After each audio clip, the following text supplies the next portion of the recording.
On today's episode of MJ Everyday, I'm joined by Jake Watson. We're going to talk about muscle stimulation and muscle soreness.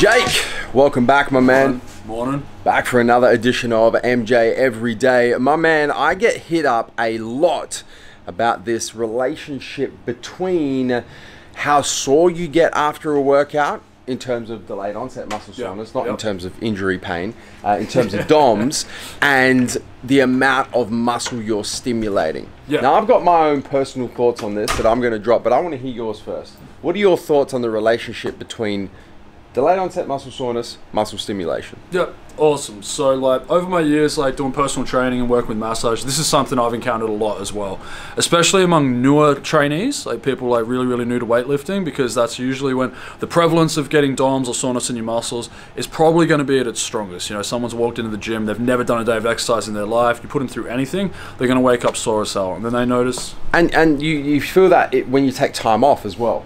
Like if you take an extended period, even as a seasoned athlete, you know, if I take a week off and then I go back to training, I'm significantly sorer than, you know, if I don't take a week off, right? 100%. Like we used to find it, like, once again, obviously a lot of my anecdotal evidence I'll be talking about is coming from more of a strength training background, so obviously coaching powerlifters and strongmen, but a lot of the principles still apply. So we used to find it, if we've done a peaking phase and you're spending 2 weeks just lifting like heavy triples, heavy singles, then you go back to a volume phase, that's when a lot of those DOMs will set in again. So it tends to be either an introduction of a new stimulus or a change in stimulus can be where you're getting it. Now you could argue with that there's not necessarily a correlation between athletic performance and soreness, because when I'm at my absolute strongest is when I'm lifting in my lowest rep ranges, and I'm not usually pulling up with DOMs after that, versus I can go back and move 60 kilos for a couple sets of 10 for the first time in a while, and then I'm going to feel all that soreness. Now, where you can look at that from a which is more effective for me, it's understanding the correlation between, one, how sore do I really want to be after a session, and is pulling up sore necessarily an indicator that that session was effective? Now you can look at that in a couple different ways. So if you went in and from a typical bodybuilding workout you're doing say 5 sets of 10 to 15 reps on a bench press, you may or may not be pulling up sore from that, but I guarantee if I take a seasoned athlete like Joe and make him spend 3 hours doing nothing but push-ups, doing huge sets of like 200 to 300 reps at a time, if he was capable of it, he'd pull up sore. Now in terms of hypertrophy, which of those is necessarily the more effective workout? Like, I think, you know, you don't see too many people in the gym trying to crank up huge volume sets like that of 200 to 300 reps for hypertrophy. But if you're looking at it as face value of, oh, but I pulled up sore from that, so I did a better workout, not necessarily correlated. You would say that muscle soreness, delayed onset muscle soreness, is more of an indicator of a change, a variance in muscle stimulation? Yeah, so like introducing a new stimulus, a varied stimulus, even doing the same necessarily like load in terms of sets, repetitions, with just a varied exercise. So like most of my leg workouts will be things like squats, front squats, safety bar squats, like lots of like big heavy compound movements, and I could be doing sets of 20, 30 reps and still not necessarily pull up sore, because my body's very adapted to it. I know how to recover from it. I'm used to it. The movement pattern's efficient. You put me on a leg extension, I won't be able to walk for 4 days. But see, is that necessarily a bad thing though? No, right? And this is kind of like my point. So I could look at that like, oh, the only effective way I'm training my legs is the way that I'm not going to be able to walk for 3 days afterwards, and I get to do that like, yeah, leg day was super hardcore, but am I necessarily training as effectively just pursuing that soreness? Like we were talking about this earlier with people who are just pursuing a pump and all this kind of stuff. Like looking at soreness as an athletic marker or a progress marker, it's not necessarily the best way to look at something. Like, you know, you have so many other markers of progression that make a lot more sense and a lot more quantifiable as well. Well, what are they? Well, you can be looking at simple things. Is the weight on my movements going up? So if my squat goes up 10 kilos across the course of 4 weeks and at no point I experienced DOMS within that 4 weeks, was that not an effective session? Was that not an effective month of training? You know, conversely, if I want to be improving my squat, one of the things I want to be doing is just repetition practice. I want to be getting better and more effective at that movement.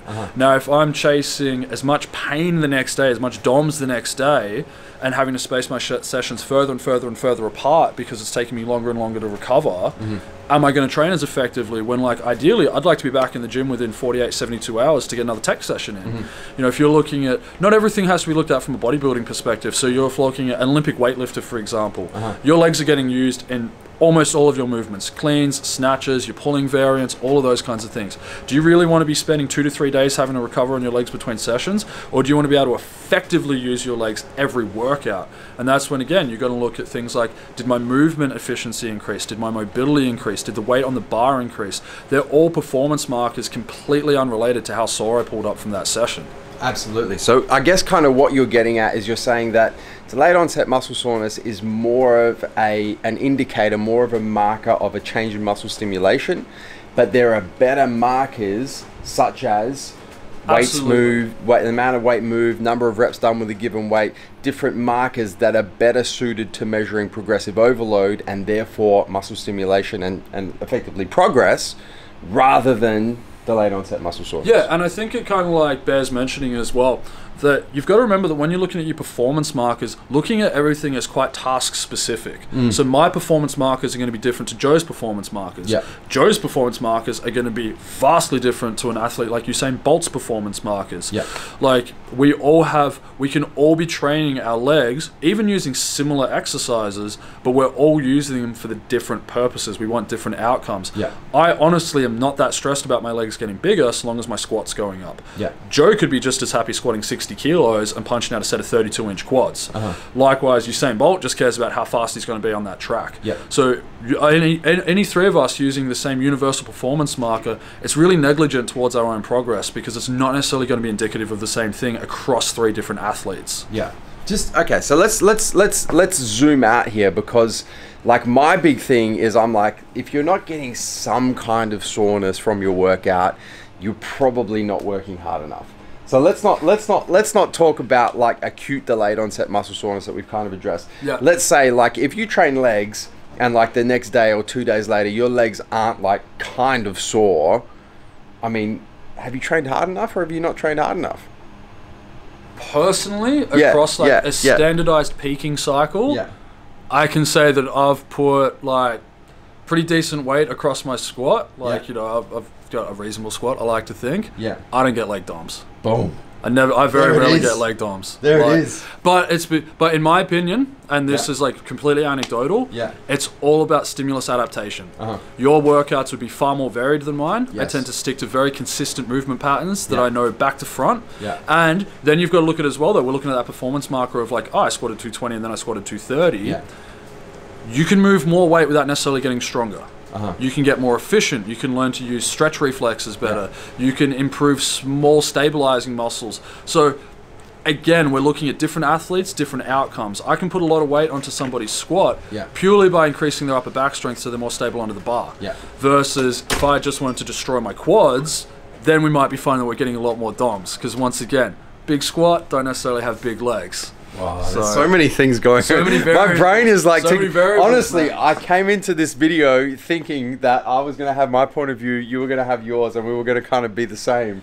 But we're at complete polar opposites on this one. Same again, like, I think. But it's good food for thought. You know? Well, here's like probably a better example. So like, obviously, I've done some reasonable overhead lifts in my time. Like, you know, I've got the Australian record for one-arm dumbbell press.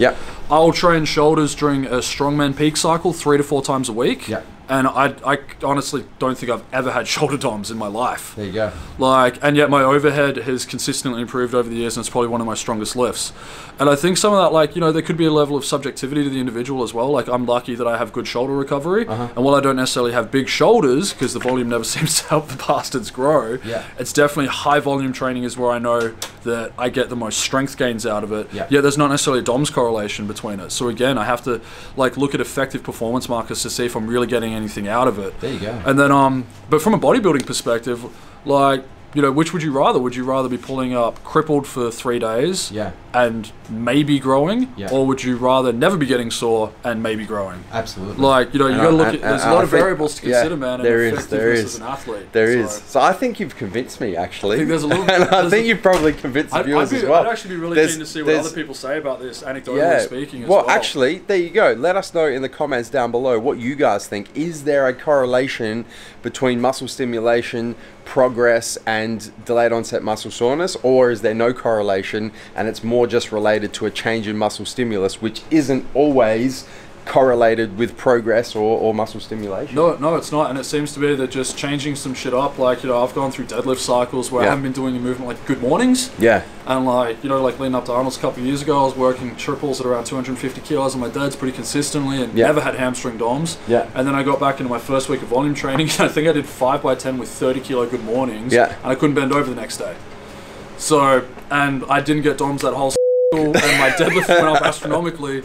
And so I'd be really keen to hear this from other people. Because, absolutely. Like, and again, and like, this is just me personally encouraging people, like coming from a performance background, and a lot of you guys come from more of an aesthetics background. Look at your performance markers. Like, you know, if you're gauging every single workout by how sore you are you tracking things like how much weight you could move? Are you tracking things like, are you actually measuring your muscle groups? Like, you know, you can be sitting there and thinking your legs are growing.